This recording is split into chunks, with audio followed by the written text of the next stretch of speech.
오늘 방금 읽으신 본문은 우리 계속 나누고 있는 예수님께서 사탄에게 받으신 시험 중 세 번째, 마지막 시험이죠.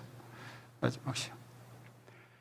지극히 높은 산에 예수님을 데리고 가서 천하만국과 영광을 보여주면서 너 나한테 엎드려서 경배하면 이거 다 너한테 주겠다.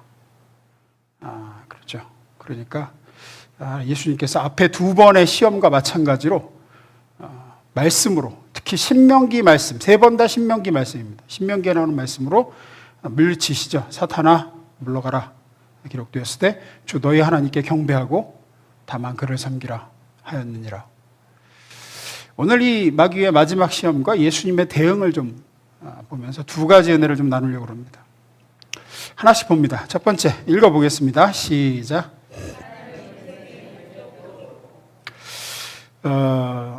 왜 마귀는 천하만국과 그 영광을 보여주면서 예수님을 시험했을까요? 문 좀 닫아주세요. 뒤에. 예수님은, 여러분 생각해 보세요. 예수님은 하늘나라, 하나님 나라, 천국에서 이 땅으로 오신 분입니다. 그분에게 이 땅과 그 영광이 무슨 유혹이 되겠습니까? 이 땅에 아무리 큰 영광이 천하만국에 있다 하더라도 예수님이 그것 때문에 마귀에게 절한다는 건 말이 안 돼요. 따라서 이거는 마귀가 이거 봐라, 이거 너한테 줄 테니까 이거 가지고 누리고 이 세상의 이 영광 가지고 다 네 거 삼아라, 이렇게 유혹한 게 아닙니다. 앞에 두 번의 시험과 결국은 마귀는 같은 결을 가지고 있어요. 결국은 그런 겁니다. 십자가 지지 않고도 세상 구원할 수 있다. 돌로 떡 만들어 먹으라는 건 이렇게 네가 이적을 베풀어서 네가 하나님의 아들인 걸 보여주고 그렇게 해서 구원하면 된다. 뛰어내리라도 마찬가지고. 예수님께서는 그 천하만국을, 말하자면 세상을 구원하러 오셨어요. 이 일을 마귀가 잘 알고 있기에 그것을 이루는데 자신이 협조할 것을 지금 약속하고 있습니다. 단 하나의 조건, 어떻게 하면? 나한테 엎드려 경배하면 내가 그거 쉽게 이룰 수 있도록 너한테 넘겨줄게. 내가 죄의 권세로 탁 틀어주고 있는 이 모든 것들을 넘길 테니까 절해라. 이렇게 하는 거. 8절 9절. 마귀가 또 그를 데리고 지극히 높은 산으로 가서 천하만국과 그 영광을 보여 이르되 만일 내게 엎드려 경배하면 이 모든 것을 내게 주리라. 이거 가지고 누려라 이거 아니라 너 이거 구원하려고 왔잖아. 이 세상 구원하려고 왔잖아. 어렵게 갈 필요 없다. 나한테 그냥 한 번만 고개 조아리고 경배하면 내가 다 넘겨줄게. 그러면 네가 받아서 구원하면 되지 않냐.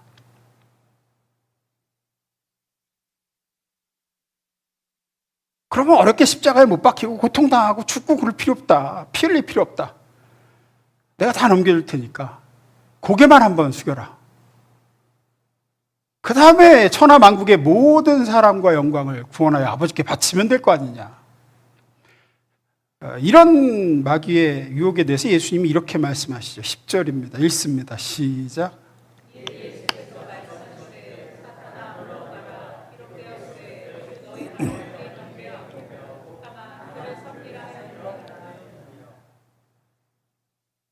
예수님께서 사탄아 물러가라 그러시면서 주 너희 하나님께 어떻게 하고? 경배하고 다만 그를 섬기라 하였느니라. 이 말씀이 중요합니다. 이 말씀은 말씀드린 대로 예수님이 하신 말씀이 아니라 신명기 말씀을 예수님이 인용하셔서 쓰신 거죠. 그래서 이 신명기의 본래 말씀, 그러니까 히브리어 뜻을 좀 우리가 살펴볼 필요가 있습니다. 경배하다, 섬기다. 이 두 단어가 대단히 중요해요. 주 너의 하나님을 경배하고 다만 그분만 섬겨라. 경배하다라는 단어는 샤하라는 단어인데 엎드리다, 복종하다 그런 뜻입니다. 쉽게 말해 하나님이 하라시는 대로 해라 합니다. 경배는 그런 뜻입니다. 하나님이 하라시는 대로, 시키시는 대로 한다. 복종의 의미입니다. 엎드리다, 복종하다. 섬기라도 비슷한 의미와 약간 다릅니다. 아바드란 단어인데 시중들다, 봉사하다 이런 뜻입니다. 즉 하나님의 기쁨을 위해서 일하다라는 뜻이에요. 섬기다는. 하나님의 기쁨을 위해서 일하다. 그러니까 이런 거죠. 나는 오직 성부 아버지 하나님이 하라시는 대로 하는 것이 나의 본분이고, 그 아버지를 기쁘시게 해드리는 게 내가 세상에 온 목적이다. 그게 제 일가는 내 목적이다. 그거예요. 물론 아버지께서 나를 보내셔서 이 세상을 구원하시기를 아버지께서 원하셔서 나를 세상에 보내셨지만, 세상을 구원하는 게 내가 온 목적이 아니라 아버지 하나님의 뜻을 따르고 그 아버지가 기뻐하시는 일을 하는 게 내 목적이다. 아버지께서 하라시는 방법으로. 아버지께서 예수님에게 원하시는 세상을 구원하는 방법은 뭡니까? 십자가입니다. 십자가에 달려 피 흘려 죽는 것으로 아버지는 세상의 죄를 속하고 세상을 구원하기를 원하시죠. 그러니 나는 아버지 뜻대로 하겠다, 그 얘기예요. 즉 인생의 목적도 아버지 하나님을 기쁘시게, 아버지 하나님의 뜻대로, 그것을 이루는 수단도 아버지 하나님께서 하라시는 대로, 그것이 예수님이 말씀하신 주 너희 하나님께 경배하고 다만 그를 섬기는 겁니다. 보통 인간들이 신을 찾고 신을 동원하고 할 때에는 보통은 자기가 목표와 목적과 내용을 정해요. 나는 요걸 가져야 되겠다. 요거를 붙들어야 되겠다. 이거를 얻어야 되겠다. 그 다음에 신에게 요구하는 건 뭡니까? 그걸 얻을 수 있는 방법과 수단으로 도움을 요청하는 경우예요. 왜? 나는 그걸 얻어낼 힘이 없으니까 이제 신에게 그걸 요청하는 거죠. 목적은 내가 정합니다. 나는 이거를 가졌으면 원한다. 나는 그걸 가질 힘이 없으니 나에게 그 힘을 다오. 대신에 난 너한테 절하고 숭배하고 예배하고 하겠다. 이게 타락한 인간이 가지는 종교적인 본성입니다. 신에 대한 항복이 없어요. 그냥 내가 잘 되는 거, 내 가족의 평안과 건강, 내가 바라는 대로 일이 풀리는 것 등등의 목적을 내가 정하고 그걸 이루어질 힘만 주면 되는 거예요, 신은. 하나님을 믿고 예수를 믿는 우리들에게도 이 뿌리 깊은 죄된 속성이 이게 쉽게 떨어지질 않습니다. 내가 원하는 목적과 목표를 스스로 내가 정하고 하나님께는 사탕발림을 싹 해가지고 이거 주님을 위한 것처럼 이게 주님의 뜻 아닙니까 하는 식으로 해가지고 그분의 힘을 써먹으려는 일념으로 하나님을 찾고 그분 앞에 엎드리는 경우가 많이 있습니다. 이걸 조심해야 됩니다. 이거를. 우리도 정말 자주 목적과 내용을 우리가 정하고 하나님께는 힘만 빌려달라 그럽니다. 하나님을 믿는다는 것이 내 손으로 얻을 수 없는 것을 하나님께 얻게 해달라고 하는 것에 불과한 거예요. 그건 믿음은 항복인데 항복한 게 아니죠. 내가 여전히 하나님 자리에 있고 하나님을 부리는 겁니다. 어떻게 보면.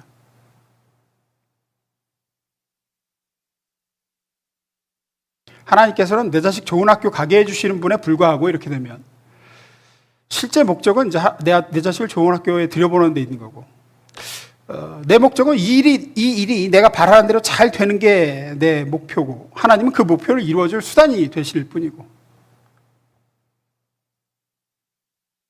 하나님의 뜻이 이루어지고 하나님이 기뻐하시는 것을 하는 게 내 목적이 아니라 내가 기뻐하는 일을 하나님이 도와주시길 바라는, 예수님께서 당하신 세 번째 시험의 본질이 그겁니다. 이런 식으로 가면 내가 원하는 것을 이루는 어떤 목적을 내가 설정하게 되면 이제 그걸 이루어줄 수단은 하나님이어도 좋고 하나님이 아니어도 괜찮게 됩니다. 그걸 이룰 수만 있으면 돼요. 마귀가 지금 예수님께 뭐라 그러는 겁니까? 너 세상을 구원하기를 원하지? 그게 메시아로서의 내 인생의 목적이지? 내가 딱 틀어주고 죄의 사슬로 틀어주고 있는 천하 만국과 그 영광을 너에게 줄 테니까 너 그걸로 받아서 구원해라. 대신에 엎드려서 경배하는 수단을 나한테 엎드려 경배만 해라. 그러면 십자가 지지 않아도 세상을 구원할 수 있게 내가 세상을 너한테 넘겨주겠다. 그것에 대해 예수님은 내 인생의 목적은 세상을 구원하는 게 아니야. 아버지 하나님의 뜻대로 하는 거야. 아버지 하나님의 뜻대로 그분이 기뻐하시고 바라는 대로 하는 게 내 인생과 내가 사는 목적이다. 다만 그를 섬기고 그를 경배하라고 성경에 기록되어 있다. 오래전에 본래 천주교인이었다가 무당이 된 젊은 여성 이야기를 이렇게 읽은 적이 있어요. 자기 이름이 정에스더예요. 무당 이름이 정에스더야. 집안이 이제 천주교 집안이에요. 세례명도 에스더로 쳤는데 대학 다닐 때 무당이 됐대요. 어쩌다 무당이 됐냐? 그러니까 어느 날 갑자기 병이 들었는데 죽을 것 같이 아픈데 병원을 찾아가도 병명도 모르고 거의 레파토리는 비슷하죠. 신병 들렸다고. 근데 누구한테 가서 묻지도 않았다는데 자기 마음에 자꾸 물 한 그릇 떠놓고 절을 하면 나을 것 같더래. 그냥 자꾸 그런 생각이 들더래. 물 한 그릇 떠놓고 절하면 나을 것 같더래. 근데 캐톨릭 집안이니까 천주교 집안이니까 이건 분명히 아닌 것 같은데 하는 마음도 있지만 너무 아프니까 이 병만 나으면 못할 게 내가 뭐 있겠나 싶은 생각이 들어서 부모님께 얘기했대요. 부모님이 당연히 펄쩍 뛰죠. 에스더야, 이게 무슨 큰 날벼락 같은 소리냐. 하지만 결국은 이게 자기가 몸이 아프니까 낫기만 한다면 하는 생각에 물 한 그릇 떠놓고 절했대요. 그때 귀신이 자기 속에 들어왔답니다. 그리고 무당이 됐대요. 뭐죠 지금 문제가? 병만 나으면 무엇이든 못하겠는가 해서 넘어가는 겁니다. 지금 이 힘들고 고통스러운 것이 사라지는 게 내 목표야. 내 목표야. 그 목표가 이루어지기만 한다면야 하나님이 고쳐주면 어떻고 물에다 절여서 나으면 어떠냐. 이것만 나으면 됐지 예요. 냉수 떠놓고 거기다 절하는 게 뭔 대수냐. 이것만 나을 수 있다 그러면. 여러분 기독교 신앙에서 왜 순교를 그렇게 우리가 높이는 줄 아십니까? 내 아버지 하나님을 슬프시게 하고 그분께 등을 돌릴 바에는 차라리 죽는 것이 낫다라는 최고의 신앙 고백이기 때문입니다. 우리는 어떤가 한번 생각을 할 필요가 있어요. 나의 목적은 돈입니다. 돈을 잘 벌고 돈을 많이 벌게만 된다면 하나님이 기뻐하시지 않는 수단이면 어떠냐? 갈 수 있는 거예요. 그게 목적이면. 하나님을 기쁘시게 하는 게 인생의 목적이 아니고 하나님의 뜻대로 사는 게 내 인생의 목적이 아니라 다른 데 목적이 있으면 그 목적을 이루어 주시는 하나님이면 좋지만 그 목적을 하나님이 안 이루실 바면 다른 수단이어도 뭐 크게 상관없어요. 왜? 나는 돈을 많이 버는 게 목적이야. 나한테는 돈을 많이 벌어줄 하나님이 필요해. 앞서 얘기한 대로 내 목적은 내 자녀가 잘 되는 겁니다. 내 자녀가 내가 바라는 대로 잘 될 수만 있다 그러면 하나님이어도 괜찮고 하나님이 안 해준다 그러면 다른 방법도 뭐 눈 잠깐 질끈 감고 얼마든지 할 수 있는 겁니다. 뭐 나의 목적은 지금 이 어려움, 지금 내가 사는 게 너무 어려운데 이 어려움과 힘듦에서 놓이는 겁니다. 이 힘든 상황에서 벗어날 수 있다면 그러면 하나님의 말씀을 좀 벗어나면 좀 어떻습니까? 내 목적은 거기에 있는데 하나님을 기쁘시게 하는 게 아니라 다만 그를 섬기고 그분을 경배하는데 내 목적이 있지 않으면 그렇게 됩니다. 누구나 정 에스더 무당이 될 수 있는 겁니다. 누구나. 이것이 주님께서 세 번째 물리치신 시험의 본질입니다. 우리의 신앙은 이 시점에서 점검될 볼 필요가 있어요. 나에게 하나님은 어떤 분이신가? 내가 지금보다 훨씬 더 힘들어지고 내 소망이 완전히 무너지고 내 계획이 실패되더라도 나는 하나님을 경배하고 섬기는 그 자체, 아버지 하나님을 기쁘시게 하고 그분이 원하시는 뜻을 행하는 게 내 삶의 제일 가는 목적이 맞는가? 내 아버지 하나님을 슬프시게 하고 그분께 등을 돌릴 바에는 차라리 내가 죽는 것이 낫다라는 순교자의 신앙이 저와 여러분에게 있기를 주임으로 축원합니다. 두 번째입니다. 읽어보겠습니다. 시작.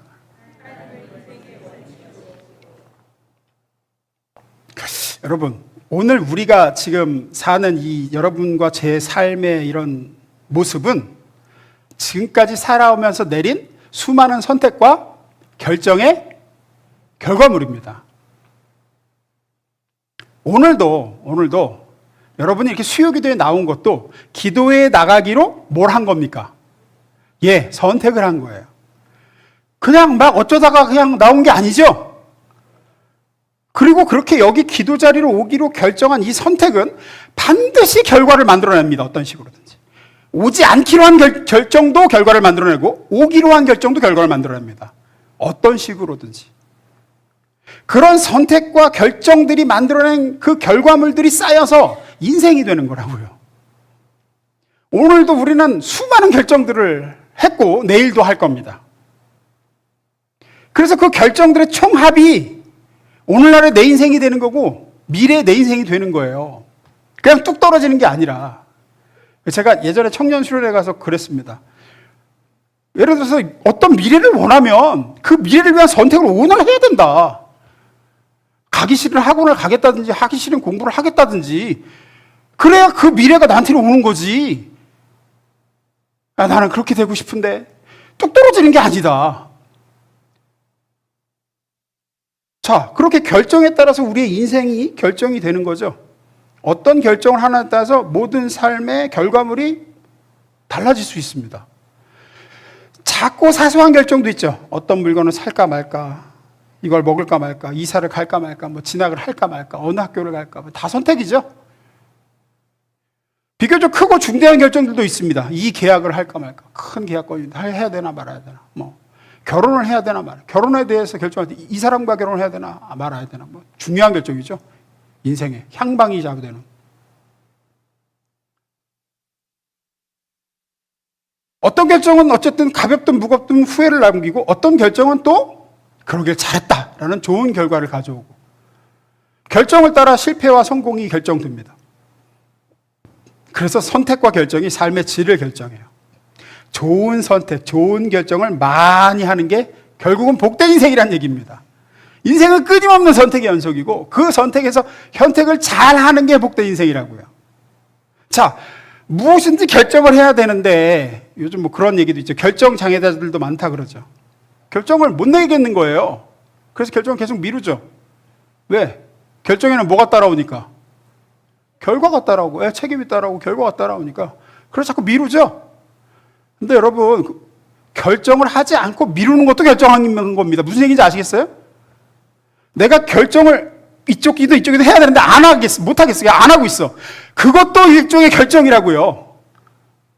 그 선택도 분명히 어떤 결과를 가져오기 때문입니다. 내가 결정을 해야 될 때 안 했어. 그것도 안 하기로 결정을 이미 한 거예요. 난 아무것도 결정하지 않기로 결정한 거예요. 그리고 그 결정도 결과를 가져옵니다. 그래서 우리는 피할 수가 없어요. 모든 선택과 결정은 끊임없이 우리에게 밀려들고 나는 아무것도 선택하지 않을래 해도 아무것도 선택하지 않을래 하고 결정을 한 거예요. 그리고 그렇게 한 결정도 결과를 가져와요. 왜 결정 안 했어 그때? 이렇게 됐잖아 지금. 이렇게 된다고요. 우리 인생은 끊임없이 원하든 원하지 않고 뭔가를 선택하고 결정하도록 요구받습니다. 안 할 수는 없습니다. 그게 두려워서 자꾸 미루는 분들 있죠. 결정을. 그것도 결정을 하는 거예요. 미루기로. 그럼 이 피할 수도 없고 안 할 수도 없는 수많은 선택과 결정을 어떻게 해야 우리는 잘할 수 있을까요? 어떻게 해야 올바른 선택을 할까요? 어떻게 잘 결정해서 좋은 결과를 가져오고 그 좋은 결과들이 우리 인생을 좋은 인생으로 만들 수 있을까요? 결론부터 말씀드리면 좋은 결정을 하기 위해서는 좋은 원칙을 가지고 있어야 됩니다. 모든 결정과 선택에는 원칙이 있어야 된다고요.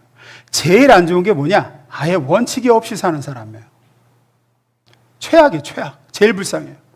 원칙이 없으면 사람이 어떻게 될까요? 그때 상황 따라 결정하겠죠. 그 순간의 감정 따르고, 주변의 여건을 따르고, 그렇게 해서 선택하고 결정합니다. 그리고 그렇게 내린 선택과 결정은 좋은 결과를 가져올 리가 없습니다. 이건 뭐 신중한 것도 아니야. 면밀한 것도 아니야. 그냥 그때 불현듯 들은 대로 가는 거예요. 감정 따라서, 상황 따라서, 생각 따라서, 주변의 여건 따라서 최악입니다. 최악. 원칙이 없는 사람은 그래서 미래를 알 수가 없어요. 어디로 갈지 자기도 몰라요. 그냥 바람 따라, 물결 따라, 친구 따라, 뭐 상황 따라, 기분 따라 흘러가는 겁니다. 그래서 이 시대가 참 악하다라고 하고 이 시대가 참 어렵다는 게 원칙이 무너진 시대라 그래요. 원칙이 없어요. 그래서 무질서 혼란의 시대라고 얘기하는 겁니다. 제가 말씀드리죠. 남자, 여자 성별의 기준도 없잖아요. 남자와 여자를 나누는 원칙도 없다 그러잖아요. 내가 남자 하겠다 그러면 남자가 되는 거고 여자 하겠다 그러면 여자가 되는 거잖아요. 이렇게 원칙 없는 삶을 살면 이게 우리 마음이 결국은 매일 전쟁터가 됩니다. 갈등과 고민이 꽉 들어차요. 왜냐? 어떤 결정을 해야 되는데 그러려면 그 결정을 내리기 위한 원칙이 있어야 되거든요. 원칙 자체가 없으니까 고민과 갈등만 많은 거죠. 마음이 괴로워요. 어떻게 해야 되나? 어떻게 해야 되나? 또 원칙이 있어도 잘못된 원칙을 가지고 결정을 내리는 사람들이 있죠. 예를 들어 당장에 눈에 보이는 이익이 원칙인 사람이 있습니다. 당장의 이익이 원칙이야. 뭘 선택하느냐, 당장 이익이 되느냐 안 되느냐. 그건 지금은 좋은 결정을 한 것 같지만 길게 보면 후회할 선택이 많은 경우가 많습니다. 그때 그렇게 당장의 이익을 따라서 내린 결정이 그 결과가 나중에 발목을 크게 잡는 경우도 있고, 그때는 이익 본 것 같은데 나중에 보니까 오히려 더 큰 걸 잃어버리게 되는 경우도 있고, 소중한 인연을 놓치는 경우도 있고, 예를 들어 그렇잖아요. 이게 저 사람과의 약속과 의리를 생각하면 이렇게 선택해야 되지만 이렇게 선택하면 손해야. 근데 당장의 이익이 원칙인 사람은 이렇게 이 손해 볼 일이 아니지. 그래서 이렇게 해서 이익을 선택을 해요. 그런데 이 사람과 인연이 그러면 잃어버리게 돼요. 나중에 가서 보니까 이 사람과 인연을 잃어버린 게 훨씬 큰 손해야. 그런 경우도 있죠. 잘못된 원칙이죠. 원칙이 없는 건 아니에요. 있긴 있어요. 예를 들어서 결혼할 때 원칙이 뭐냐? 나는 외모가 최고야. 당장의 외모가 이뻐야 돼. 외모는 변하거든요. 혹은 조건만 보고 조건도 변하거든요. 결혼뿐이겠습니까? 모든 결정이 그렇죠. 돈이 원칙인 사람, 인간관계가 원칙인 사람, 사람들의 인정이 원칙인 사람 등등 전부 다 어떻게 보면 적절하지 못한 원칙들입니다. 그것 따라서 선택했다가 크게 후회하고 안 좋은 결과를 맞이하는 경우도 많죠. 그러면 어떤 원칙이 좋은 원칙이고 어떻게 해야 그 좋은 원칙을 따라서 결정해서 좋은 결과로 복된 인생을 살까? 오늘 본문에서 예수님이 말씀하십니다. 오늘 본문 10절 다시 봅니다. 읽습니다. 시작.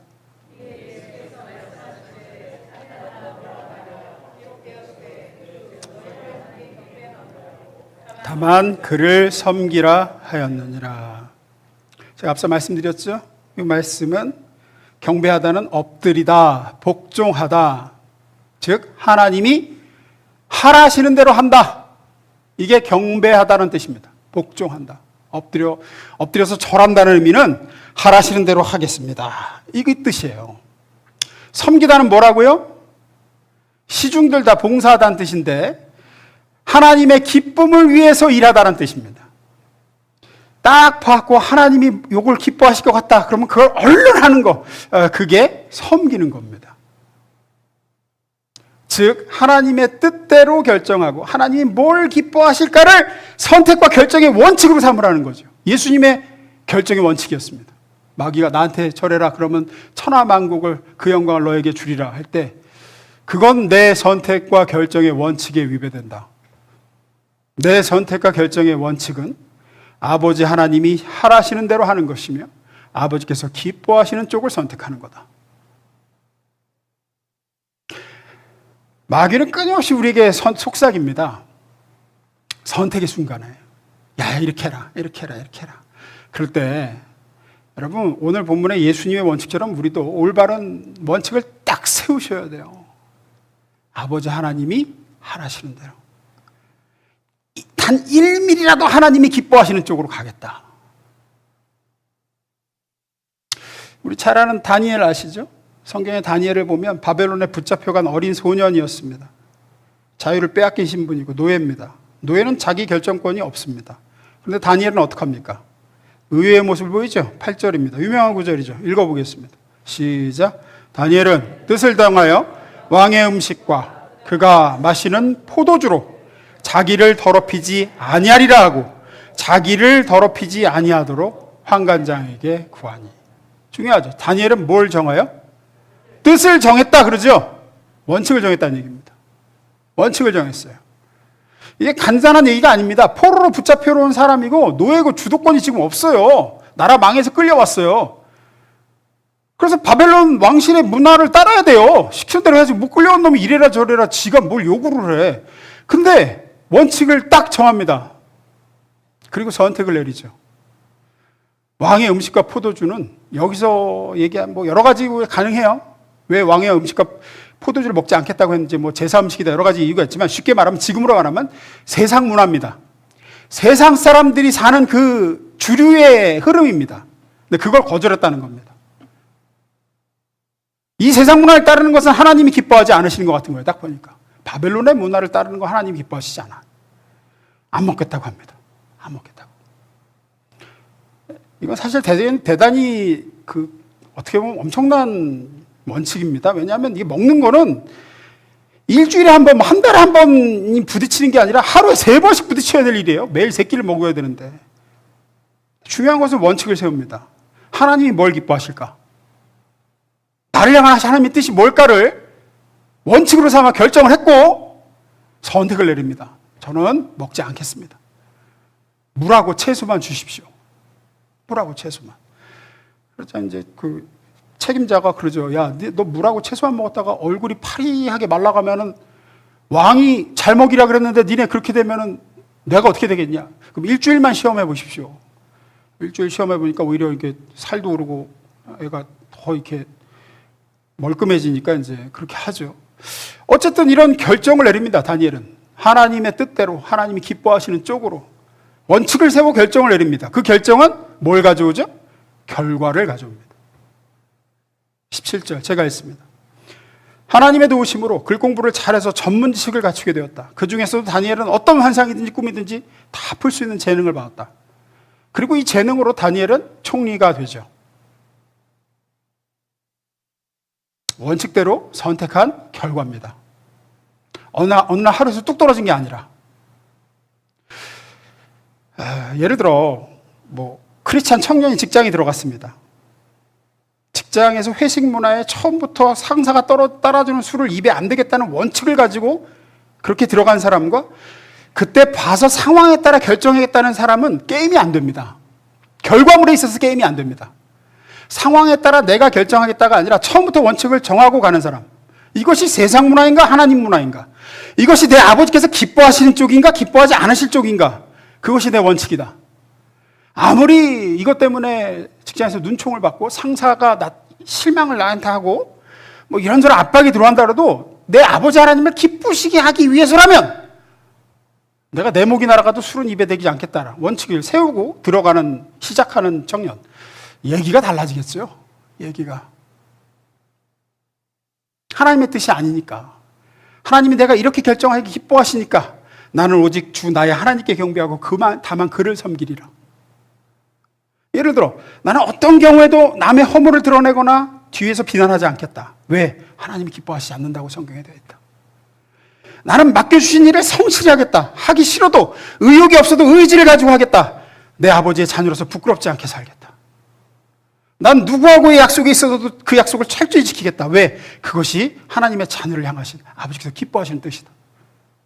손해가 되더라도. 다윗도 보십시오.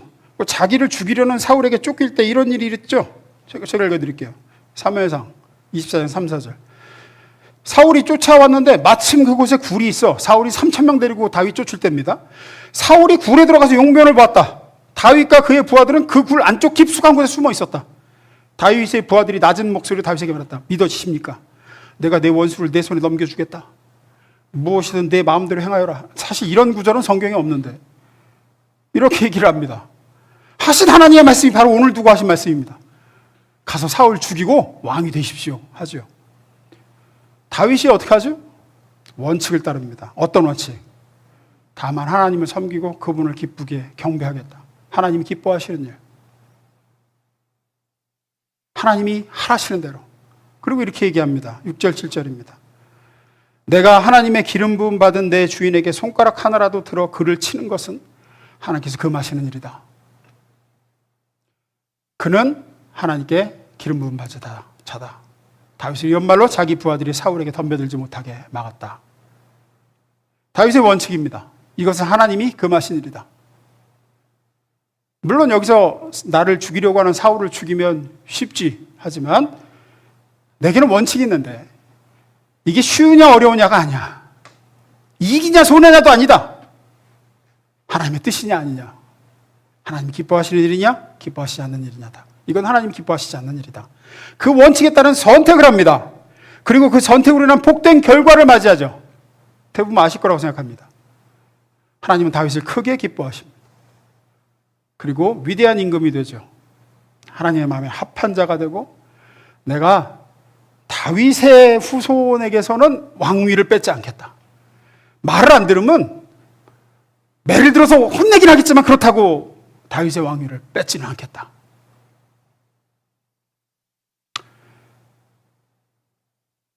물론 이렇게 하나님만 경배하고 섬기겠다는 좋은 원칙을 우리가 세우고 살아도 우리는 이 원칙을 깨트릴 때가 참 많을 겁니다. 이 원칙을 100% 못 지킬 때가 참 많을 겁니다. 하지만 원칙을 가지고 몸부림치면서 사는 사람과 아무 생각 없이 그때 가서 봐서 사는 사람과는 인생의 열매의 차원이 다를 수밖에 없습니다. 예수님은 이 원칙으로 마귀에게 말씀하신 거죠. 주 너희 하나님께 경배하고. 경배가 뭐라고요?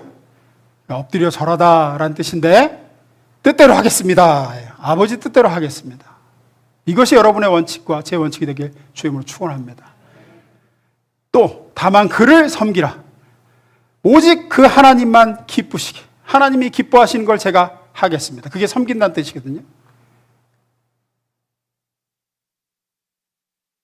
우리도 이 원칙을 가지고 아버지께서 기뻐하시는 쪽으로 선택하겠다.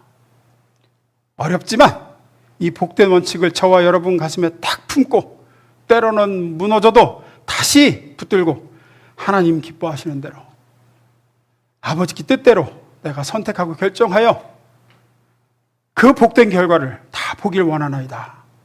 우리 삶이 그렇게 참으로 복된 삶이 되기를 주님으로 축원합니다. 기도하겠습니다.